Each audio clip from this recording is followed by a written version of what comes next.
Hello dear student, কেমন আছো? I hope প্রত্যেকে শুধু ভালো না, ভীষণ ভালো আছো।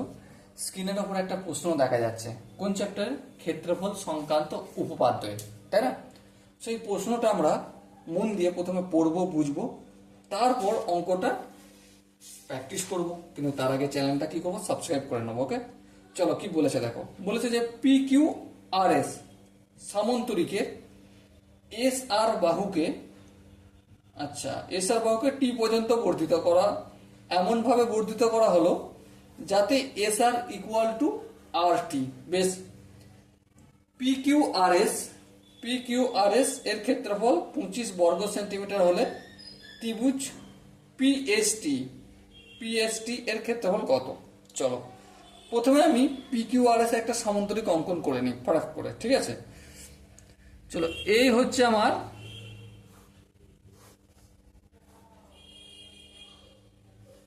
পি কিউ আর এস সামান্তরিক অঙ্কন করলাম। এরপর কি করব, এসআর বাহুটাকে টি পর্যন্ত বর্ধিত করব। সাপোজ এখানটা টি, ঠিক আছে? হ্যাঁ, শর্ত কি? এস আর ইকুয়াল টু আর টি, মানে এখানটাও যতটা এখানটাও ততটা। ওকে, এবারে দেখো, এবারে কি বলেছিল যে পি কিউ আর এস এর ক্ষেত্রফল, এই পি কিউ আর এস এর ক্ষেত্রফল হচ্ছে 25 centimetre square. PST, P S T, তার মানে এই পি এর সঙ্গে টি কে আমাকে কি করতে হবে? যুক্ত করতে হবে, তাই না? এই পিএসটি এর ক্ষেত্রফল আমাকে নির্ণয় করতে হবে। ওকে, নির্ণয় না করা যাবে, কিন্তু এখানে একটা কাজ করব। কি কাজ? পি আর আর এই দুটোকে যোগ করলে আমি একটা কর্ণ পাবো। হ্যাঁ ঠিক, কর্ণ পাবো, কোনো অসুবিধা নেই, কর্ণ পেলাম। এবার দেখো, কর্ণের এই যে পুরো চতুর্ভুজটা, দেখো আমি কিন্তু গল্প করতে করতে পুরো অঙ্ক ক্লিয়ার করে দেবো, ঠিক আছে? অঙ্ক লেখারও প্রয়োজন হবে না। দেখো, এই যে পি কিউ আর এস সামান্তরিক, সামান্তরিকের কর্ণ কি? P R. এর মানে হচ্ছে এই অংশের ক্ষেত্রফল যতটা, আবার এই অংশের ক্ষেত্রফলও ততটা। হ্যাঁ ঠিক, কোনো ডাউট নেই। চলো, যদি তাই হয় তাহলে বলো এই পুরোটার ক্ষেত্রফল আমাকে দিয়ে দিয়েছে। হ্যাঁ, কত দিয়েছে? 25 বর্গ সেন্টিমিটার।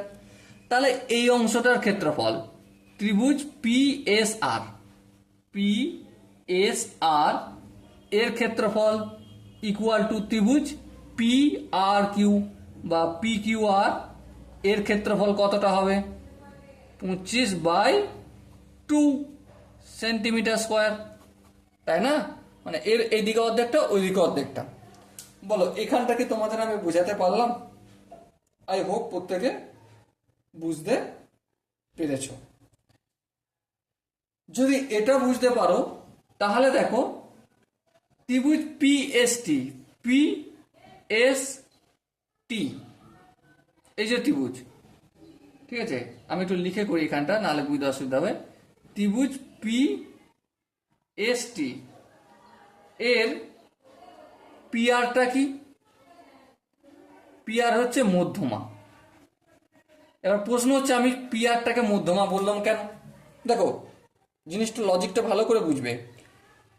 এস থেকে আর পর্যন্ত যে ডিস্টেন্স, আর থেকে টি পর্যন্ত তাই ডিস্টেন্স আমি প্রথমেই বলে গেছি আর লিখেও গেছি।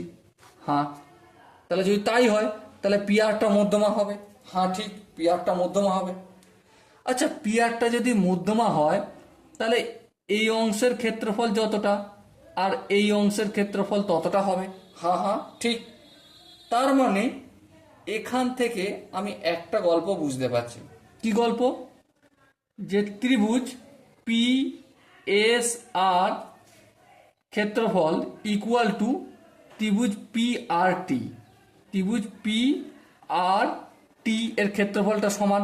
হ্যাঁ ঠিক, সমান কত? এই যে 25/2, 25/2 সেন্টিমিটার স্কোয়ার। বেশ, বুঝলাম। কিন্তু জিজ্ঞাসা কি এটা করেছে আমাকে? না, জিজ্ঞাসা এটা করেনি। জিজ্ঞাসা আমাকে কোনটা করে দেখো, পিএসটি, পি এস টি। আচ্ছা, পি এস টি মানে এই অংশের ক্ষেত্রফলটা আর এই অংশের ক্ষেত্রফলটা দুটো। তার মানে দেখো এই অংশের ক্ষেত্রফলটা কত, পি এস আর এর ক্ষেত্রফল কত, পি এস আর ক্ষেত্রফল হচ্ছে 25/2। হ্যাঁ ঠিক, দেখো এখানে বের করে রেখেছি প্রথমেই আমি। আবার পি আর টি এর ক্ষেত্রফল কত, দেখো পি আর টির ক্ষেত্রফল 25/2। চলো যোগ করবো, যোগ করলে কি পাবো, এই অংশের ক্ষেত্রফলটা আর এই অংশের ক্ষেত্রফলটা যোগ করলে পি এস টি এর ক্ষেত্রফল পেয়ে যাবো, তাই না? হ্যাঁ, পি এস টি এর ক্ষেত্রফল। চলো লসাগু 2 হবে, এটা হবে 50, 50কে 2 দিয়ে ভাগ করলে 25, তাহলে 25 সেন্টিমিটার স্কোয়ার হবে। বলো, প্রতিটা স্টেপ আমি যেভাবে যেভাবে বোঝালাম তোমরাও কি সেভাবে বোঝার চেষ্টা করেছো? আর যদি বোঝার চেষ্টা করে থাকো তো ওয়েলকাম, খুব ভালোভাবে বুঝে গেছো। এরপরে যদি মনে হয় যে দাদা না আমার একটু বুঝতে বাকি রয়েছে, তার জন্য কমেন্ট বক্সটা তো খোলা রয়েছে, চাপ নেই আর কি আছে। ওকে, তো কমেন্টে জানিয়ে দাও। আর যদি বুঝতে পেরে থাকো তাহলে একটা লাইক, শেয়ার আর একটা সাবস্ক্রাইবার আশা করি তোমার কাছ থেকে। ওকে, চলো দেখা হচ্ছে পরবর্তী সেশনে, ততক্ষণ পর্যন্ত ভালো থেকো, সুস্থ থেকো এবং জয় হিন্দ।